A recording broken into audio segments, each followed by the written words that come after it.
你若再不行阙善礼，我便自己摘下了。好。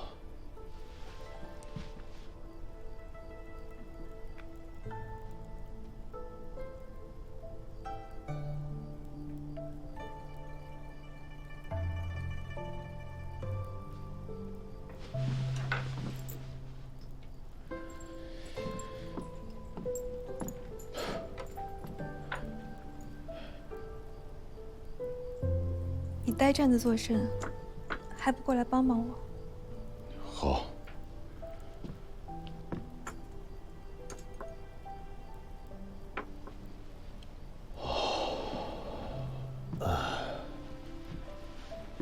你这官确实有些分量。官人难道没有什么话要与妾身说吗？只怕我说的话有些不中听。妾身听着。再过几日，我便要随军出征了。妾身知道，阿爹和阿兄也要去。官人想去吗？想。大喜之日，本不该提这些杀伐之事。可是我担心今日不说。妾身知道，官人说的是真心话。官家要北伐燕云了，阿爹总是担心，可阿兄很欢喜，官人也该是欢喜的吧？燕云之耻，刻骨铭心。大好儿郎谁无一分？官人可知，北伐燕云最紧要的是什么？那自然是粮秣、给养、兵马。得从河东与河北两路出兵，使得契丹东西不可相顾。这第一桩要紧事，是官人务必要活着回来。如今的世道，咱们做女子的，是万没有从一而终为你守寡的道理的。所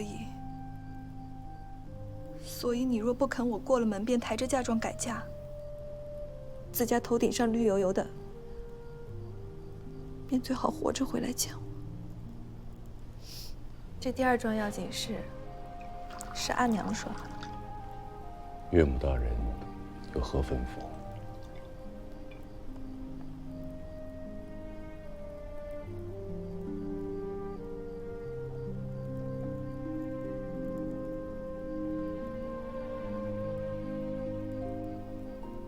阿娘说，趁着你和舅舅整顿行装还要些时日，抓着你为赵家留个后。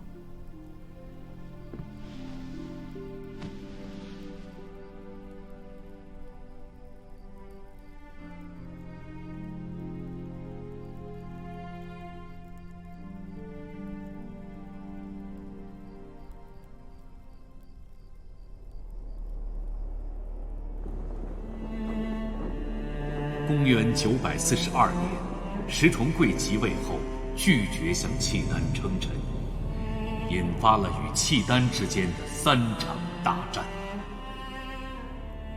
公元946年第3次战争中，主帅杜重威暗通契丹，携20万大军临阵倒戈，使后晋主力尽丧。契丹乘虚兵逼开封，以致后晋国祚危在旦夕。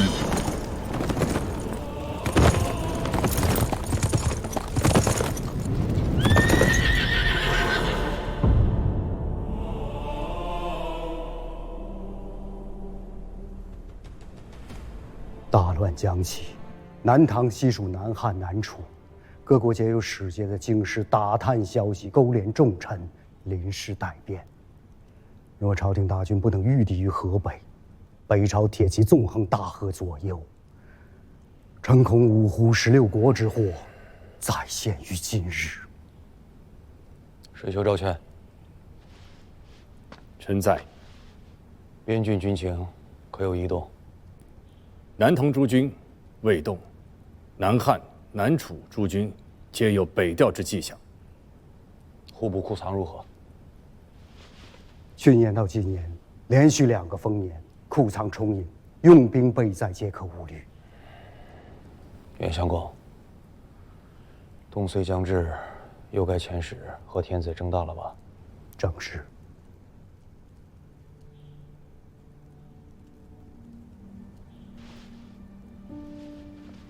局势未逮，臣愿意再走一遭汴梁。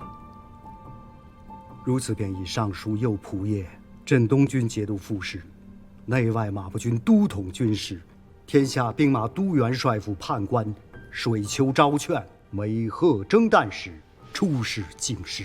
加一条，以检校司空、内衙兵马都指挥使、元帅府长书记钱弘处为副使。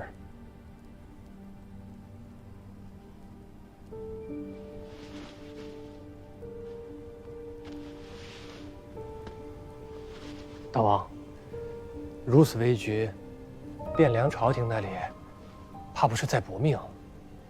局面危殆，朝廷那边在搏命。若真个如50年前一般天清了，孤也要搏命。水丘公此时北上，更是要豁出性命的。我吴越前世宗子，谁能置身事外？九郎。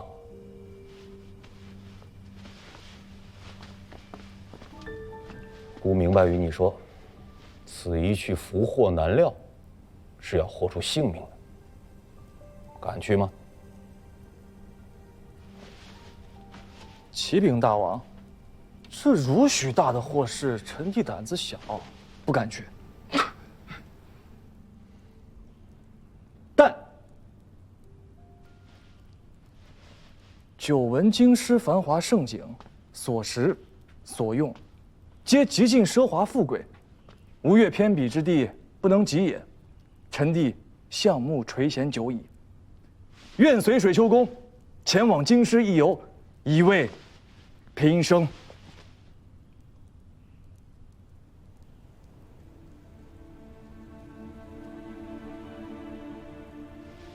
知道为何叫你去吗？上阵父子兵，打虎亲兄弟呗。这是阿爹当年在吴中做质子的时候，阿翁交给阿爹和众位叔伯的话。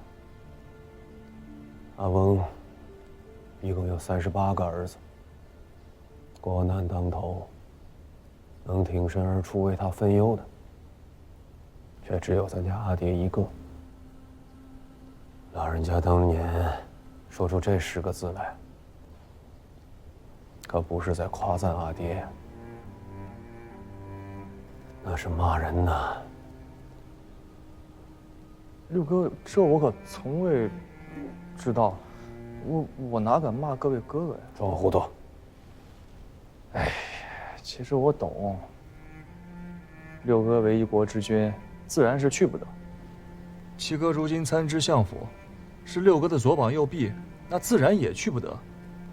那就只剩下我这个打鱼耍子的闲人，死了活了，于家于国皆无半分损益啊！那自然是我去最合适了。这些年进学读书，你也该长进些了。若非当年阿爹挺身而出，身当大任，阿翁又怎会放心将国家社稷托付于他老人家呀？六哥，你可莫与我说笑啊！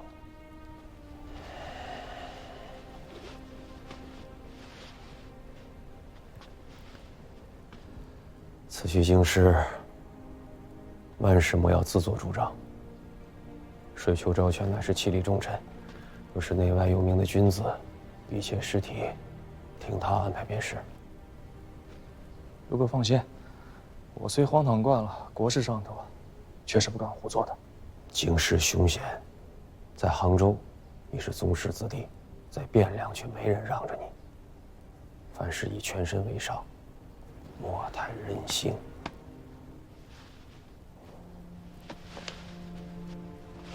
六哥放心，臣弟晓得了。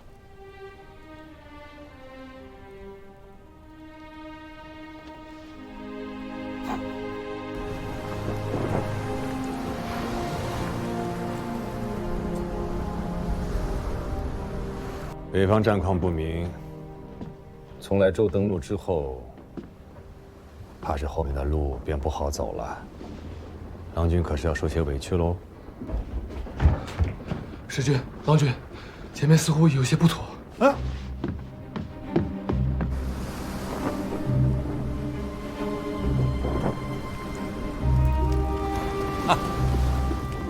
你看，黄龙社的战船啊！哈哈。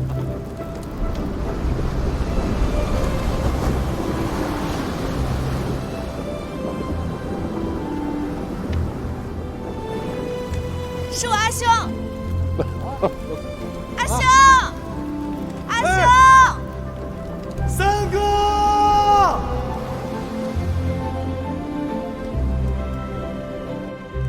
朝廷兵马虽多，可最为倚重的不过2支，一支是晋阳刘知远，一支是腋下杜重威。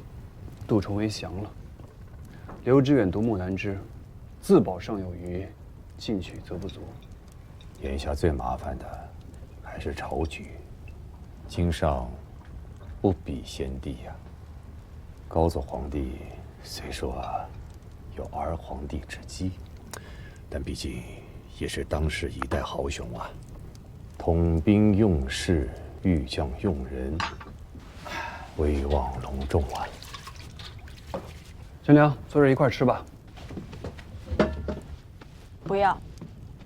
你们3个人说的话，我一句也听不懂，坐在这儿也是无趣。看你们2位老哥这么多年不见面了，一见面就说这些无趣的话，也不嫌烦恼。九郎啊，还是这般好玩性的。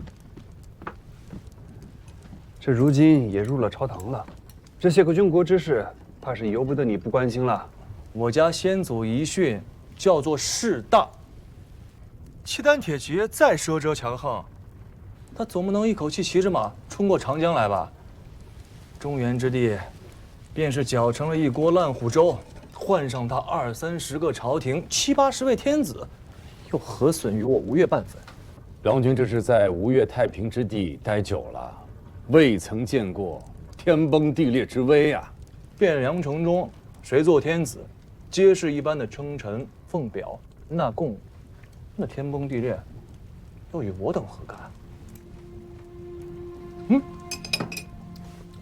三哥，你尝尝。九郎还是太年轻了，小心思、小聪明是有的，涉世未深，见识浅薄。六郎是如何想的？该派七郎来才是啊。人总不能一辈子年轻。该见识的，总要见识；该承担的，总要承担。这世上本没有桃花源。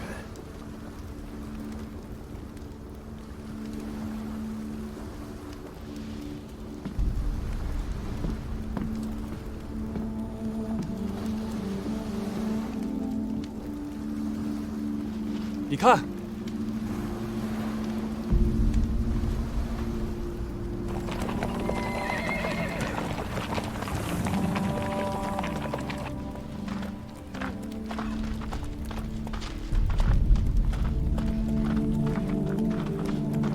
事情不太对呀。什么不对？北军南下，两军对战之地当在腋下之西南。纵使轻骑迂回，也应该超游西边的兖州和冀州。万万没有绕路数百里到东海之畔打草谷的道理。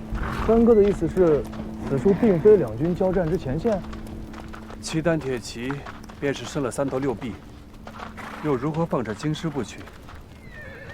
反倒绕远路过来，将莱州烧为焦土。因为就不是他们烧的。走。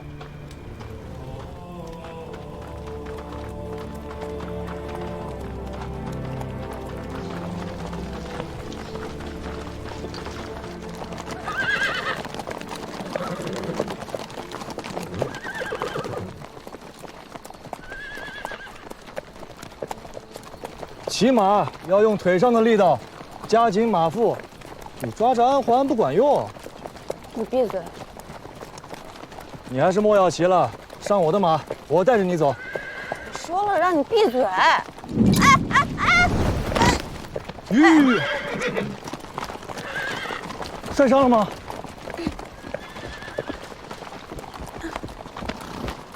你看，就算摔一跤也摔不坏的，啊，其实无妨的。你上我的马，我带着你走。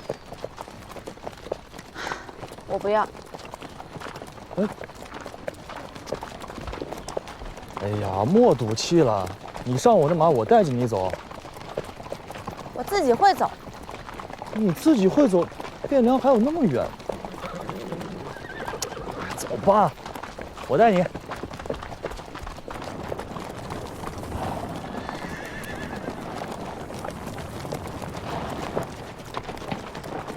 你看，御马不能靠手，你得用双脚。马是极聪明的，你轻轻一碰，它便知道要做什么。你需要做的便是稳稳地坐在马背上。试一下，双腿夹紧，夹紧了吗？怎么样？稳了吗？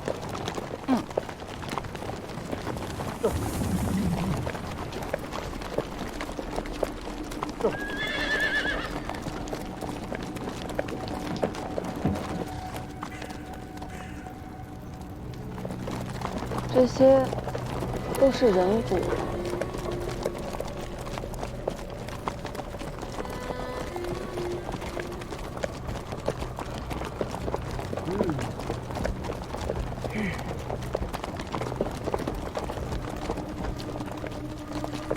那个人在做什么？他太饿了。这。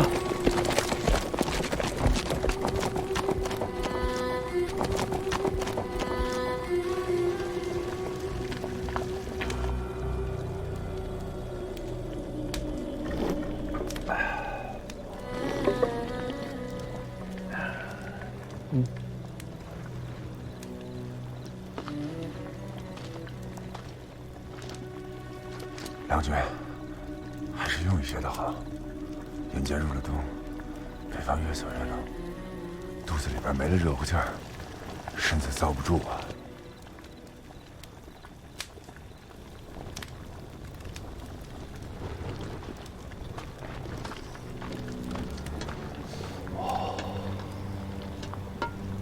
再来一些。此番回去，我再也不用骨头熬汤了。那些丢在路边的遗骨，地方官是完全不管吗？这里是平卢军的辖地，从黄巢起乱到现在60-70年了吧？兵乱加上病患，年年都有人死在道左。中原的一所早已经被废止了，这里又不是州县的治所，谁会理这些？你们看到的那些尸骨，是他们怕阻塞道路，妨碍过兵，这才清理到路边的。这么多尸身，是要出大事的。这北边来的人，真是一点忌讳都没有。他们当然已经是司空见惯了。疾病固然是可怕，但是比起兵乱死去的，或者是那些被掳去充作军粮的，能够患病而死，已经是大福了。杨军，你不喝一些吗？